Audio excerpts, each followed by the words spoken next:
if you look at the industry now, it's very similar to what happened with the personal computer revolution, like back in the 90s. I mean, there are definitely cases where a company shouldn't launch a token and it doesn't make sense for them to launch a token. So I suggest founders to leverage their network and find somebody that has a good understanding of the crypto space and ask them for their opinion on what they think is the quality of the VC is.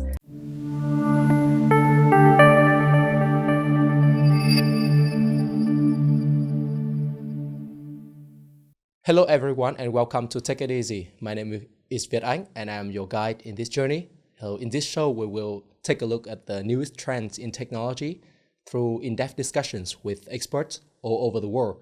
So today I'm very happy to have our first guest, Ms. Sachi Kamiya from Polygon Ventures, to come and talk to us about the private investment in the crypto and blockchain space, which is a very important topic for any investors and also, builders out there right now. So thank you very much for joining us today, Sachi. Can you please just give us a brief introduction about yourself and your experience in the Web3 blockchain space? Yeah, for sure. And thank you so much for having me during this podcast. So brief introduction of myself. My name is Sachi. I started in Polygon about 2.5 years ago. In terms of how I got into crypto, basically, like before crypto, I was working in Wall Street for a couple of years. I was doing credit trading. So I was trading bank bonds and also doing pricing structured notes and trading structured notes. But I met Sandeep about like 2.5 years ago. That was right when Matic just rebranded to Polygon, and also Polygon just listed on Coinbase. So I could tell from that point that, the company was reaching an inflection point and growth was basically becoming exponential. So I saw that and I was like, okay, there's definitely a lot more opportunity in crypto versus the traditional finance space. So I decided to join Polygon. Basically, like Sandeep recruited me into Polygon. He was like an evangelist of crypto in general and also Polygon. So I was one of the first like international people that joined the company. At that point, most of the employees were based in India. Sandeep had announced that he was going to dedicate 100 million from the Polygon treasury to invest in early stage pre-seed or seed type projects building on top of Polygon. So there wasn't a formal process for that. So I pitched to Sandeep that we should have a fund, an ecosystem fund, where we have a specific process in terms of talking to these projects, evaluating them, and making a decision whether we should invest a ticket or not. And also like post investment, like portfolio management. So I was one of the first people on the ventures team. Since then, it's been a pretty crazy ride. It's the company has grown exponentially. Like I think it went from 200 to like 450 people or so. And our ventures team also grew to 8 people. And yeah, it's been a crazy ride. Like I feel like I've seen like a whole cycle where crypto was taking off and reached a peak at like 2022, which was also when Polygon raised $500 million, $500 million.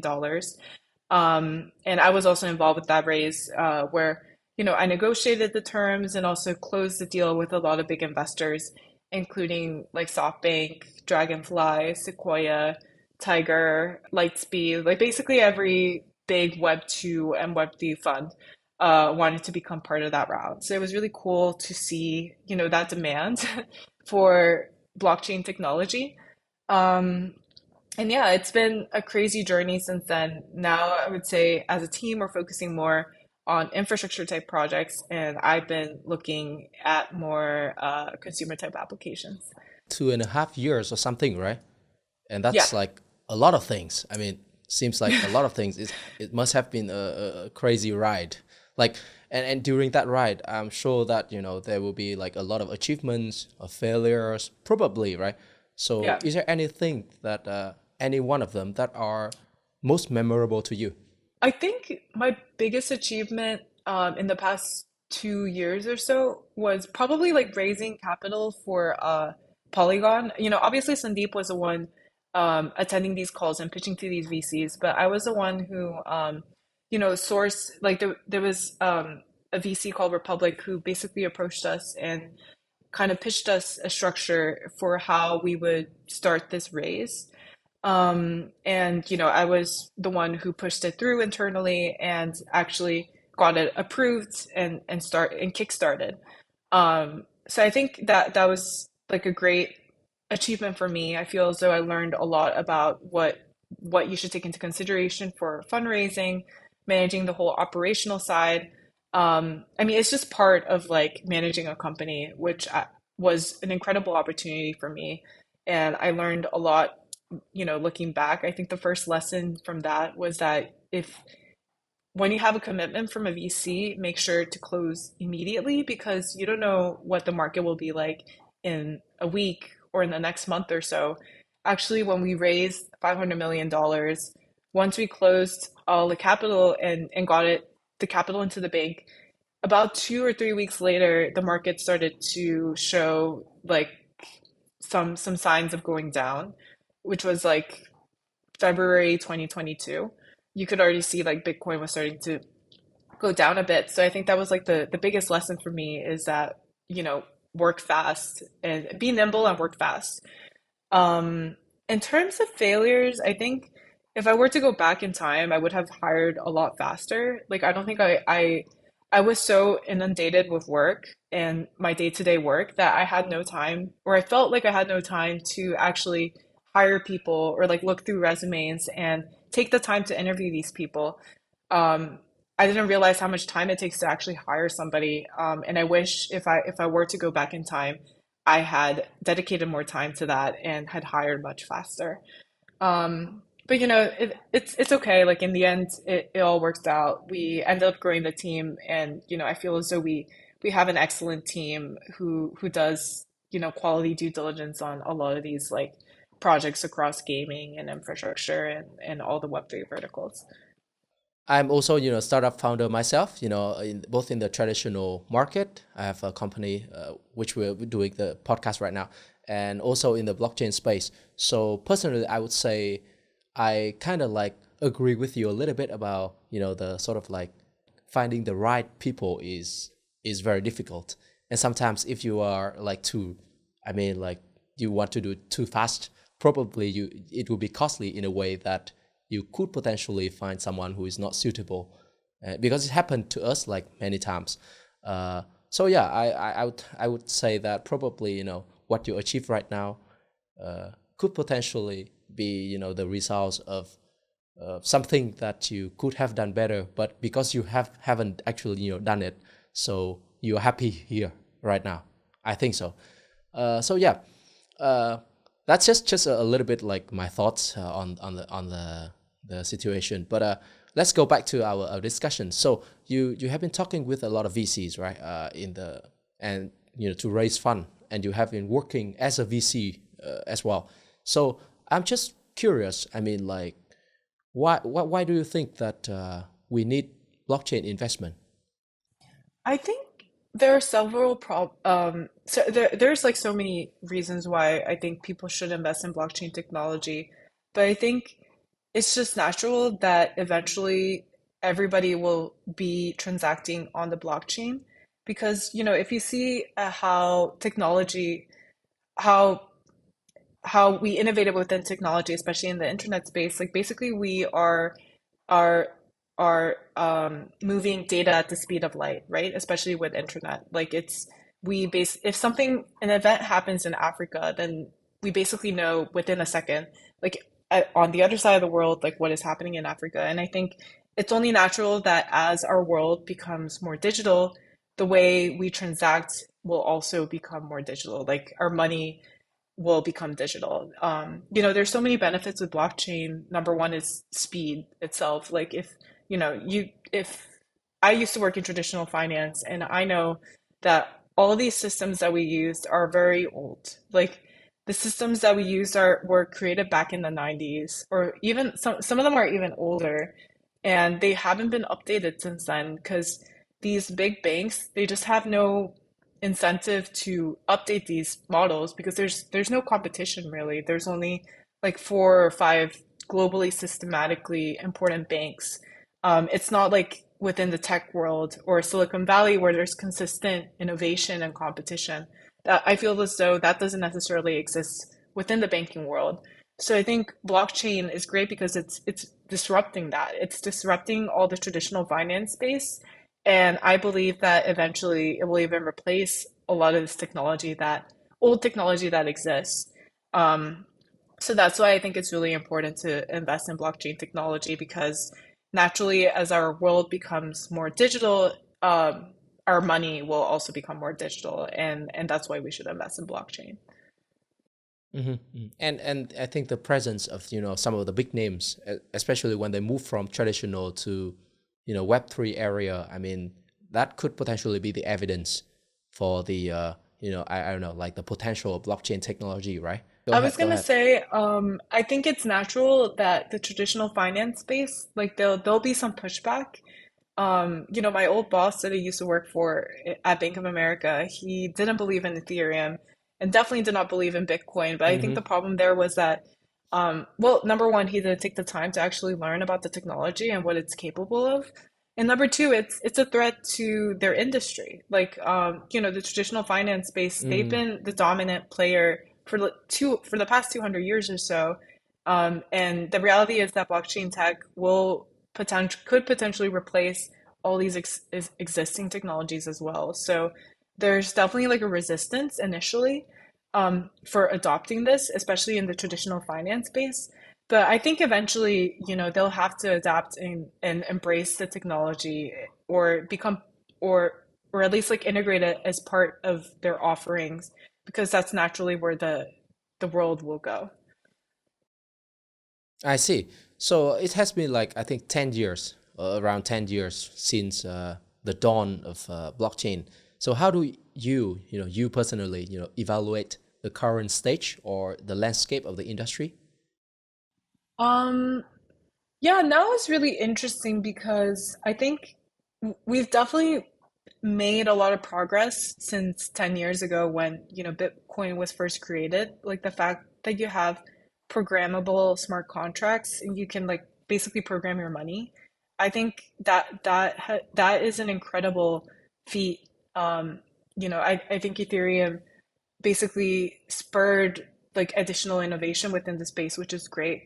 But I think what people are looking at now going forward is actual adoption of the technology. I think as of now, like if you look at the industry now, it's very similar to what happened with the personal computer revolution, like back in the 90s, where, people Mm-hmm. didn't have a personal computer. Computers were owned by institutions or companies for the most part. But Mm-hmm. the common person, like my grandmother or my mom, didn't have a personal computer. And I think that's the state that we are now with blockchain, where the sophisticated investors or the people that are very hacky or nerdy, I guess, or technical are using crypto. Like, for example, me and you, like we use MetaMask Mm. and Uniswap for like swapping tokens. But, the common person, like my mother or my grandmother, is not using crypto at the moment. Um, so I think that's what the industry is trying to figure out right now. Like, how do we bring actual mass adoption of blockchain? And there's like many verticals in which this is happening. Like the first vertical I would say is gaming, which I think has a lot of Mm. potential. Because I think back in the 90s as well, gaming is kind of what pushed the adoption of the personal computer at a small capacity.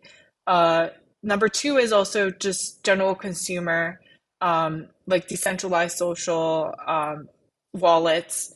Like I think there should be a Venmo equivalent. Venmo is basically where you use your phone and you can Mm. send money back and forth to your I see. friends. Like that doesn't really exist in crypto yet. We just have MetaMask, which I think is can be difficult to use. So we also need like a payments equivalent within crypto. Um, and yeah, I would say those are the two things that are driving uh, and could potentially drive like the mass adoption of blockchain.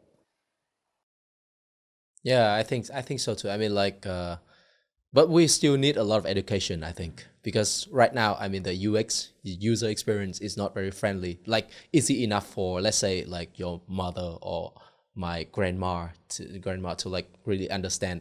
I mean, like MetaMask, seed phrase, private key, stuff like that. It's very complicated, and it's not easy to comprehend in a short time, I think. So yeah, let's talk a little bit about private investment. So based on my observation, private investment is in crypto is seen by many people as a lucrative opportunity for them to get rich quickly. I mean, people say like all the time about like 10x, 20x, 100x, and for them, those are the success. And I think it is a very popular belief. But based on your experience, how popular is it? Is that one? Yeah, I mean, I think I was also like when I first saw or started understanding more about crypto, I was shocked by the multiples, like 5x, 20x. Or 50x. I was like, how is this Mm, even possible? Because like me working in traditional finance, you could barely even make a BIP, which is like a hundredth of a percent, like when you're doing a trade. mm-hmm. So if you're able to make 20x, 30x on an investment, my immediate thought was like, this is a scam. Like there's no possible way for you to make that amount of money in such a short amount of time. Um, but then, I started learning more about the industry. Um, Obviously, there are opportunities to make those type of returns, but I think it's really important to not get distracted by that because these 20x, 30x gains, I think they're very short term. Like you can find 20x, 30x returns during a bull market, but you won't find that during a bear market, or really, I mean, you might find it with like a meme coin like Pepe and all that, but if you look under the hood, there's really no innovation. Like there's really no innovation with meme coins. Um, so I guess my philosophy so far for the past 2 years is that focus on long term like fundamentals, like technology that will actually change blockchain long term and not focus on the short term. And I also apply that with like my relationships as well. Because within the crypto space, there's people who try to take advantage of short-term gains and try to get like 20x, 30x returns, but I don't think that's beneficial for the industry as a whole. Like my goal, personally, is to continue growing Web3 as an industry, and focusing on short-term returns where you can make 20x, 30x isn't worth it for me. I think it's worth thinking about things in a long-term horizon, the next 2 to 5 years or so. And if you look at things in Mm-hmm. that perspective, yeah, there is a possibility that you could make like 50x, 100x. Like, that's what happened with Ethereum as well. But at least there's a solid technology that's behind that. So it's really a balance. I see. I see. So yeah, but on the other hand, I think that sometimes that narratives, right, of having like multiples, very very lucrative sort of like multiples, it can kind of like attract more cash and more money into the field. So in one way, it could be good for the industry in general, so people can have access to capital to build. Right? What do you think about that opinion? Yeah, no, I agree. I think when customers or retail make money, that basically attracts even more users to come in.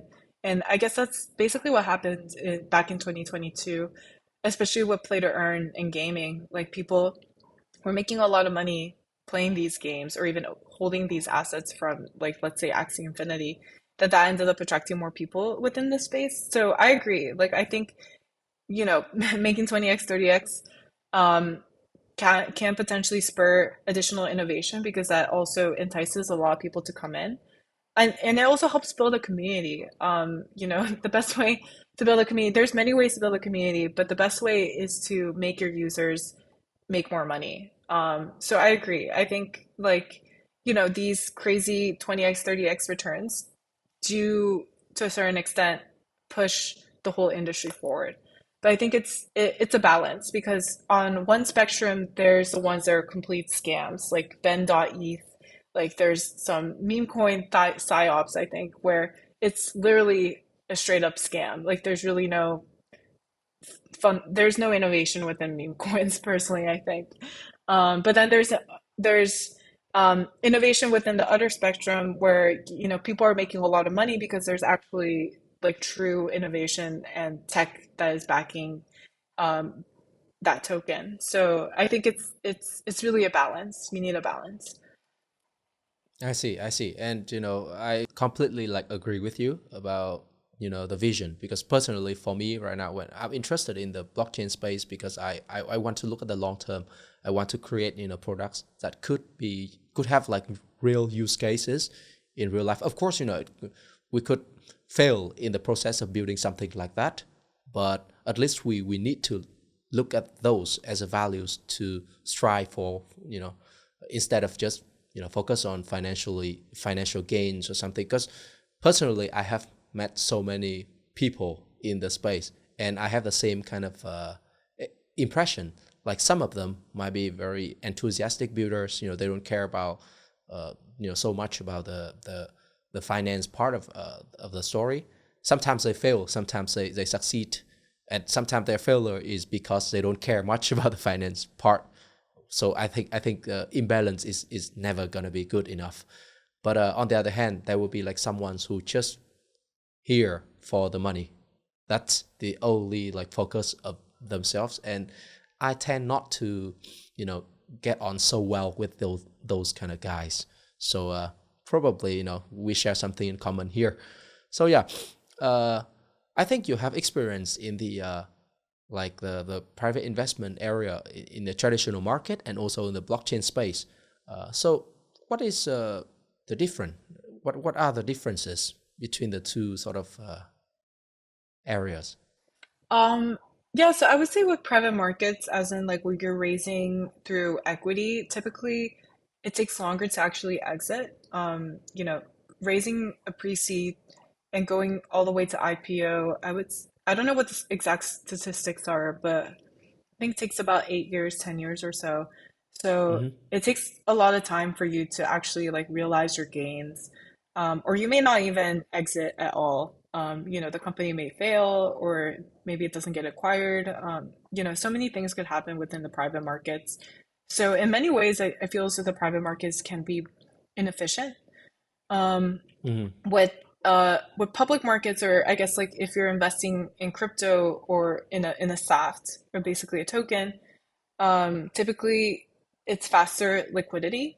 It may take 2, 3 years or so for somebody to actually like list a token onto an exchange Mm. or a DEX. So I think it's actually great for VCs or investors because instead of having to wait around for 8 years or so to actually realize their returns, they see immediate returns within 2, 3 years or so, which is great. And it's definitely the case for Polygon as well. Like when we raised 500 million back in 2022, a lot of these VCs were able to see returns like within a year because they had like a 3 year lockup. 33% of it was unlocked after a year, um, Mm. which is great compared to the rest of their portfolio, which they're probably stuck for like the next 5 to 10 years or so because they're Mm. equity deals.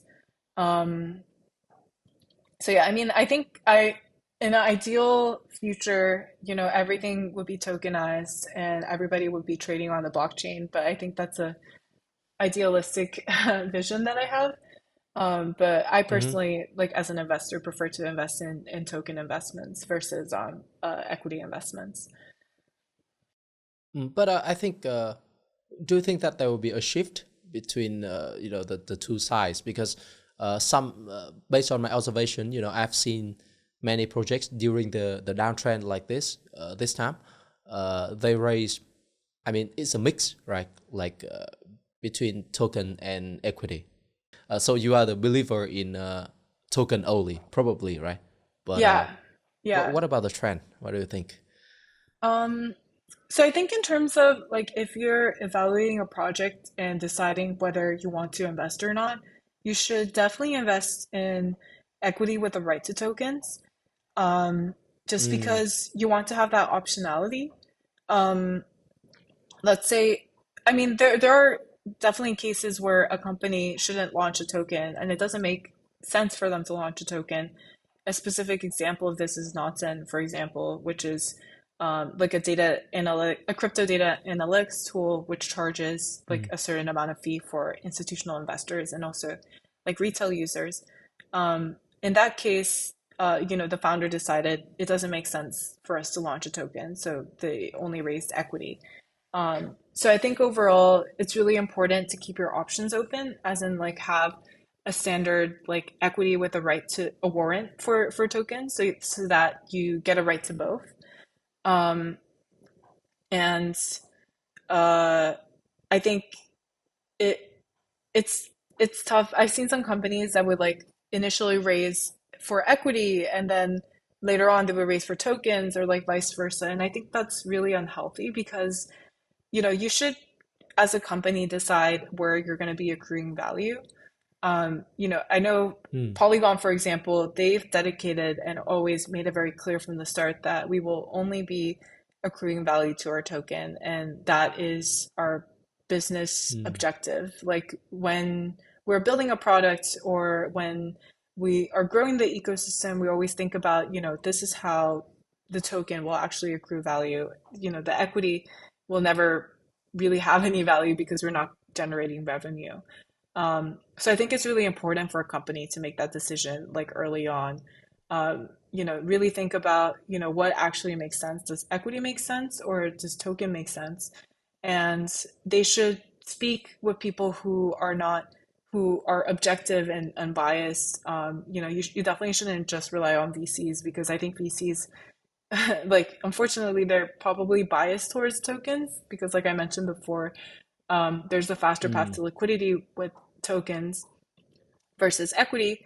But you should think about yourself as a founder, like what actually makes sense for your own company. Like, or do you think you it would be better for you to accrue value through equity, which is fine, then don't launch a token, or do you think it makes more sense to create a token and only focus on accruing value there?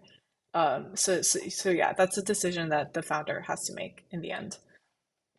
I see, I see. So it's so based on your experience, it could potentially be the founders who make that kind of like decisions by himself for the company, right?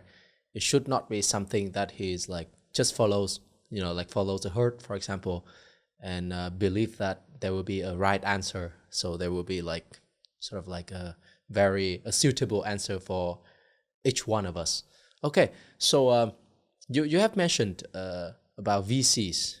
So I'm very interested in getting to know more a little bit about the difference between like a traditional VC and a crypto VC because yeah, personally, let me share a little bit of story about myself first. I mean, like I raised some money in the traditional market. So the VCs in the traditional market, I think they're so different from VCs in the crypto space. I mean, first is the time. I mean, like time to get the decision is very like in the traditional market, it might take a little like so much longer.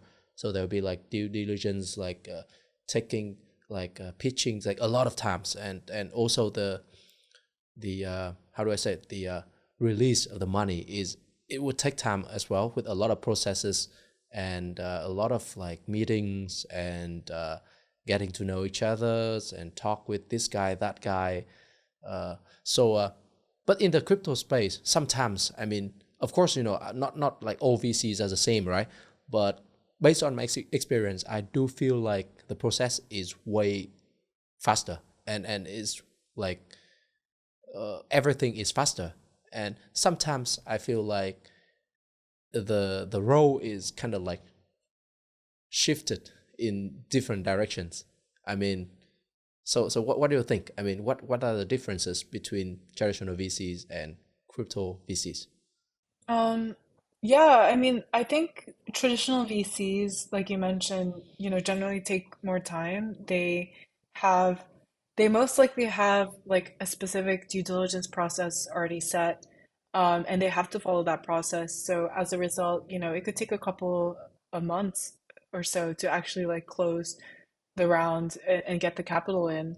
Um, I guess it's also, naturally that makes sense just because the Web2 space or the traditional tech space is older than the crypto Hmm. space. Um, so naturally, there's just more processes that are outlined.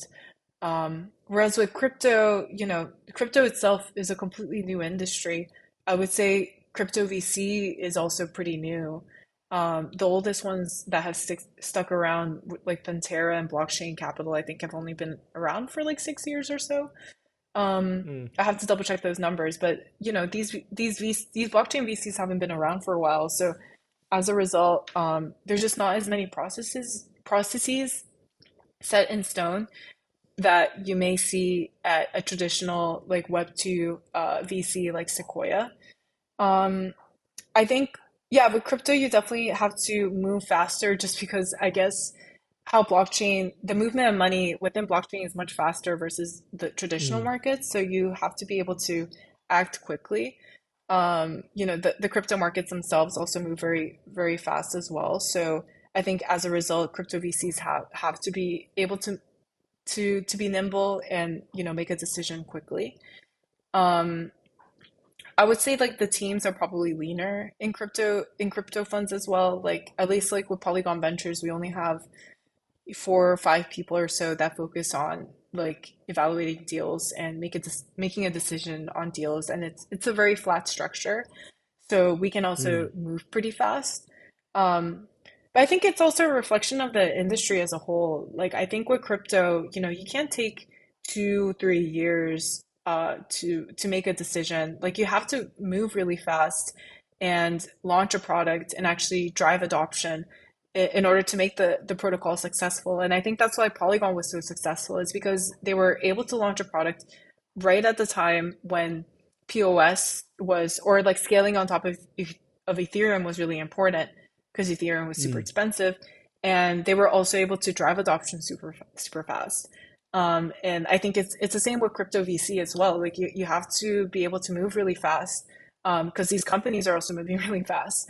Um, so I think that's the primary reason why crypto VC is very different versus traditional VC, because I think with traditional VC or the Silicon Valley type companies, they can take a lot more time in terms of product development and actually launching the product and getting a product market fit and such. Whereas with crypto, like you really don't have any time. Like you have to act immediately. And, if there's a trend that is emerging and you're trying to capture that trend, you have to be able to launch a product within a couple months. Otherwise, you basically miss that opportunity or trend.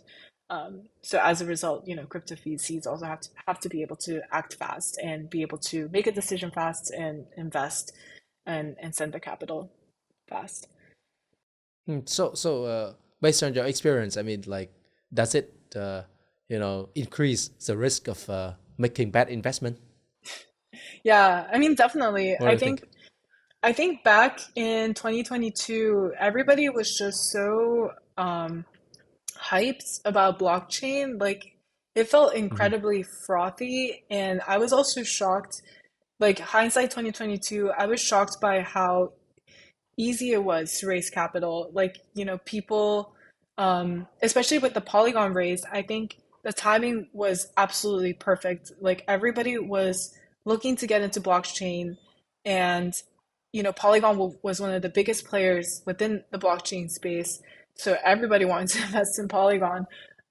So I was shocked by Hmm. how fast everyone was doing due diligence and also, were open to sending us capital.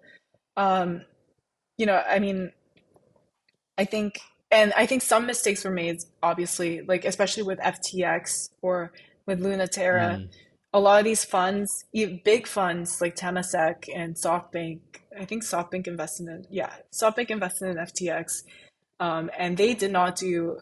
It seems like they didn't do any due diligence. Like they didn't even ask them for um, or like when these funds were asking them for additional due diligence materials, like FTX just refused to give these materials, That's which crazy. is, yeah, it's crazy that they didn't really work with these VCs.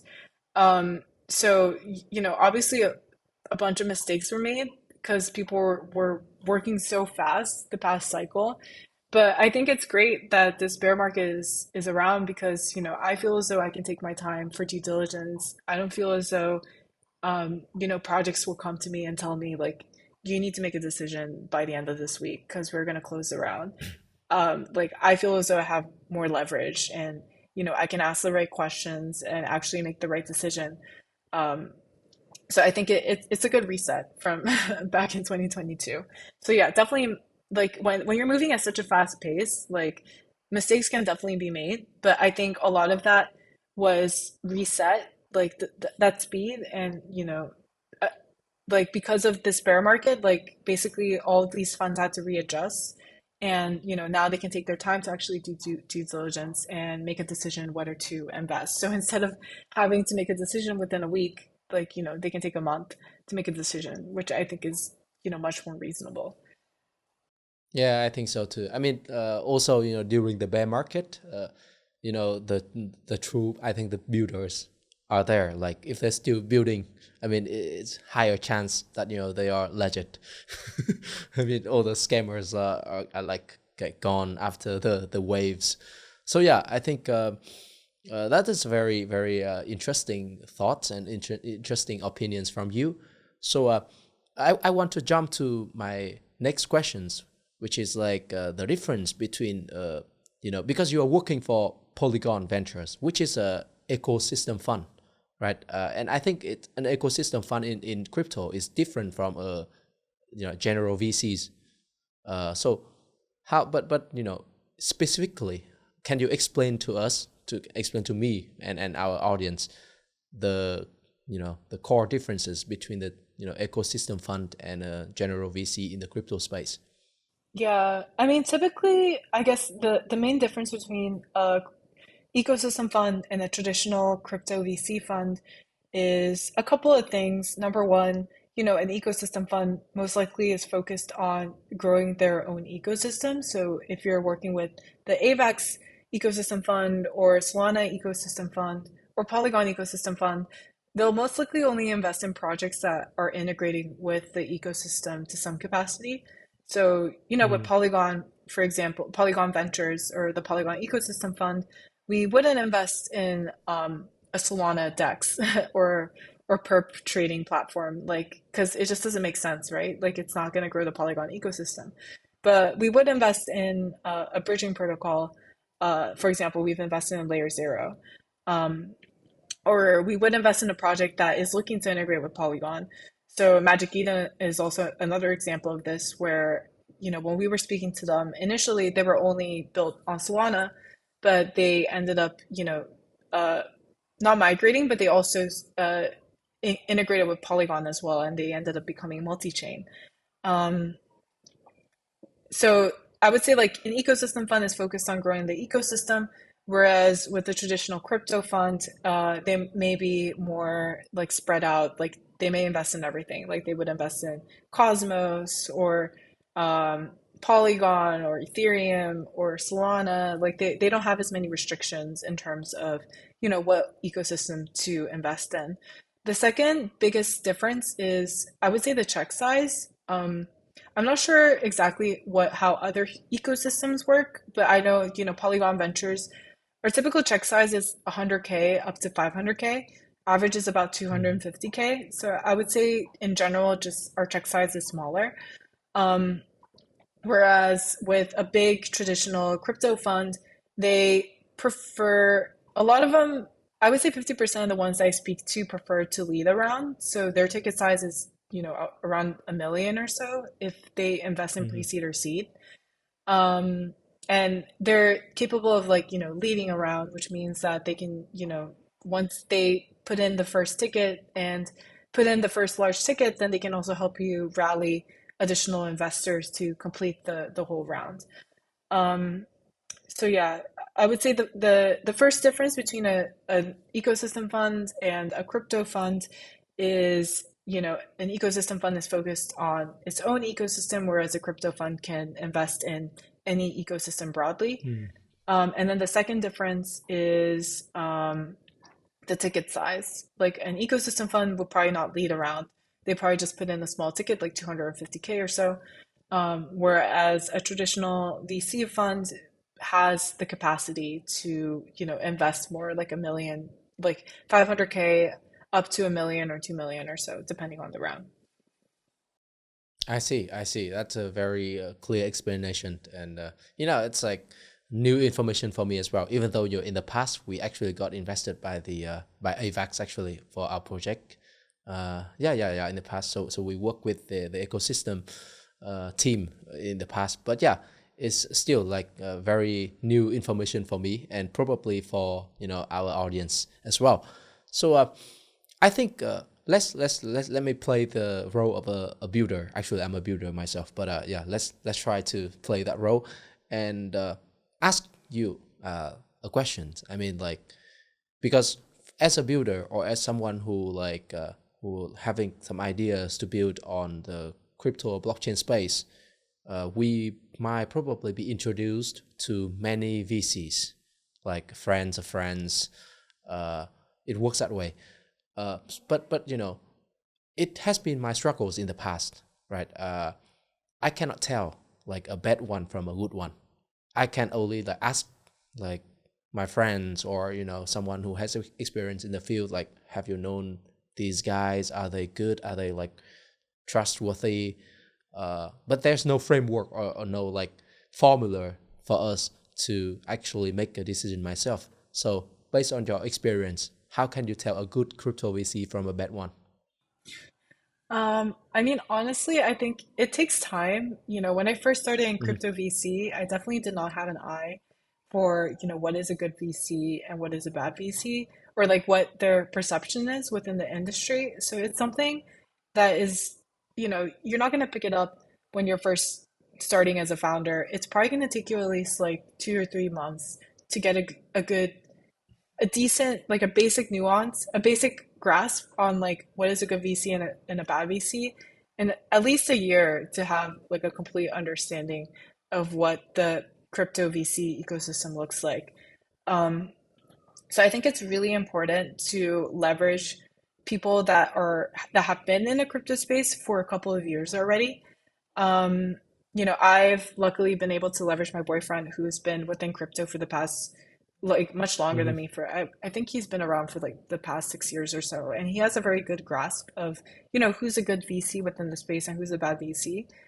So I suggest founders to leverage their network and find somebody that has a good understanding of the crypto space and ask them for their opinion on what they think is the quality of the VC is. Doing basic research online as well definitely works. Like if you see enough coverage by good news outlets of that specific VC, then that's a good sign.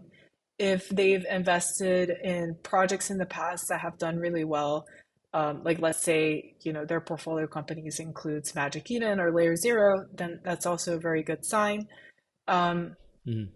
um, but yeah, like I guess like leverage multiple avenues to do your due diligence. Like definitely leverage your network within the crypto space. I guess the best is to ask a VC themselves, like what is the reputation of this person that's trying to invest in me.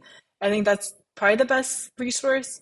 And number two is do your own due diligence. So, go into their website, research what they've invested in, look at articles that have been written about them and see what they have to say.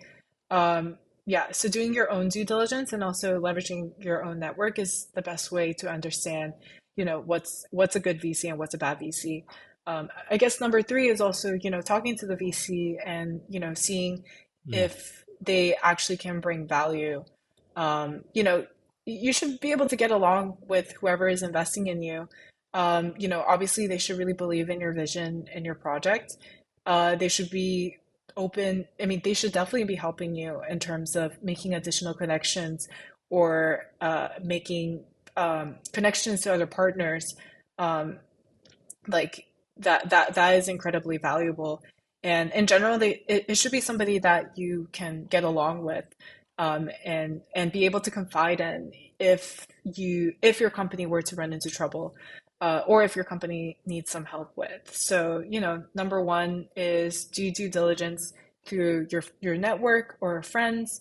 Number two is do your own due diligence, as in like look online, make sure to do whatever research is needed.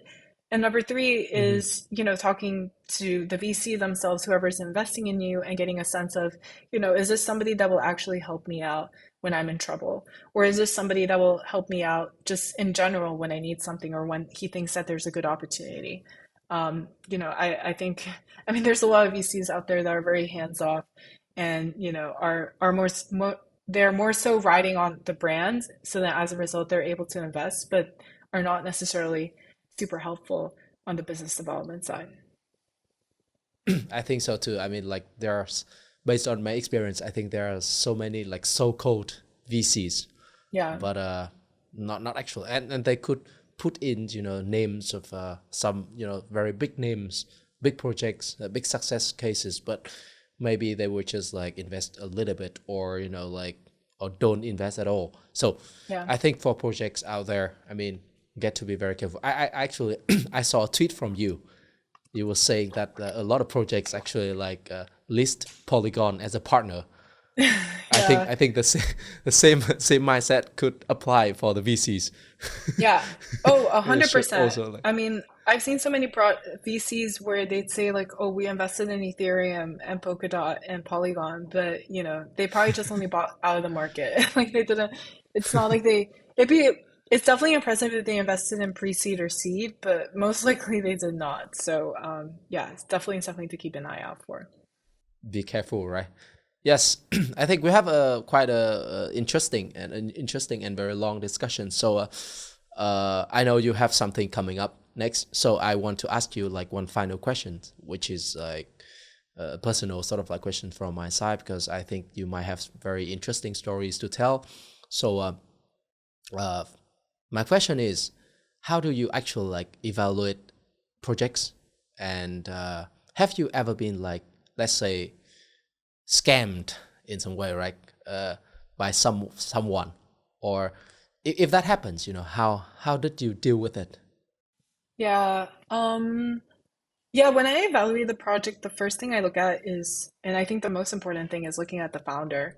So what I Hmm. mean by that is, looking at the founder, looking at his background and making sure that he has the right background to succeed in this new project, and also the right mentality and attitude. Because I've also noticed that some founders, they're very strong-headed and aren't capable of Mm. listening or changing their minds. I think it's really important as a founder to be flexible and be able to pivot. And if you're building a project and then you realize something isn't going to work, then you should be able to, as a founder, pivot immediately and make the changes necessary. So that's number one. Uh, that's what I look for in a founder. Number two is also, the ability to build a community, or I guess like have a Web3 mindset, because a Web2 founder is very different versus a Web3 founder. A Web2 founder Mm. is a lot more centralized. Most decision making in a Web2 company goes through the founder. So um, that's a very different mindset versus a Web3 founder who the right analogy is like a Web3 founder is a city builder. So decisions don't necessarily all go through them. The protocol eventually has to become decentralized. So it's really important to have a city building mindset as a Web3 founder. So those are the two things I look for in terms of, in terms of when I evaluate a founder. Number two is also the product. So, are they building something unique, or are they building something, or are they taking something that already exists and improving it significantly?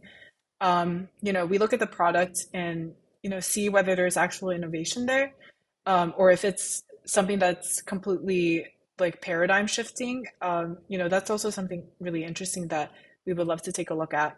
So number two is a product. Um, so yeah, I would say like those are the two things I focus on when I'm evaluating a project. Number one is the founder quality, and then number two is the product itself. In terms of what I've been scammed in the past, I actually don't think I've been scammed, luckily. Oh, Um, you're lucky. yeah, I mean, funny story. The first, I mean, this wasn't the first thing I've invested in, but one of the first projects that I invested in was like Doji on Mars. It was like a meme coin. I wasn't in Okay. crypto yet. I was basically in my traditional finance, job, and I was like, okay, I might as well test this out. Like, I felt as though it had all the memes bunched together. So that was like my investment thesis. Like, this is the perfect meme. So I feel as though it'll, end up performing well in the short term. And it actually did do really well. I ended up getting like 10x on that Oh. investment. Um, but yeah, I mean, that's probably like the most not fundamentally legit project that I've invested in. But I ended up, making a good amount of money on that. So yeah, luckily I haven't been scammed yet, but who knows? Like in the future, I could be potentially scammed. I think a lot of these scams will become very clear in this year for the next couple of months or so, because a lot of these companies are starting to run out of money, and they're also running out of options Mhm. in terms of actually being able to raise capital. I see, I see. But yeah, at the end of the day, like it's part of that's why it's a venture sort of like VC, right? A VC job is to find the gems among like you have to try a lot. It's a risky investment, right? And you failed a lot, but at the end of the day, one success is enough to cover all the losses. So yeah, I think it's a very nice like time talking to you, and I really enjoy the conversation, and I really learned a lot from your experience and also your thoughts and like knowledge in the field. So thank you very much for joining with us today, Sachi, and I really hope in the future we can continue and discuss about different things as well. In the crypto space. But before we stop this episode, do you want to give any advice to our audience, or do you want to say any final words to our audience who might be, like watching this episode right now? Um, I think my one word of advice is just I think crypto is the future. That's my belief, and I hope you also believe that too. Yeah. Yeah, at least go buy some Dogecoin, right? Yeah. Meme coin Or is a good start. 10x for you. I think like buy 10x is some good. buy some Polygon. Yeah. Of course, of I think course. I Polygon's think after a good investment. yes, after this call out, like Polygon could potentially be the like one of the top like Yeah. option in my mind, because I do Yeah. believe that the people behind the team and the philosophy behind the ecosystem, the blockchain is very strong. So Yeah. thank you for your time again, and I hope to see you again in the future, and in probably in another episode here, or Yeah. maybe in person when we can meet in whether in Vietnam or in Dubai. So For let me know sure. if you happen to like have some events or something. So thank you for your time again, and Yeah. see you. Bye Awesome. bye. Yeah. Thank you so much for having me. Yes.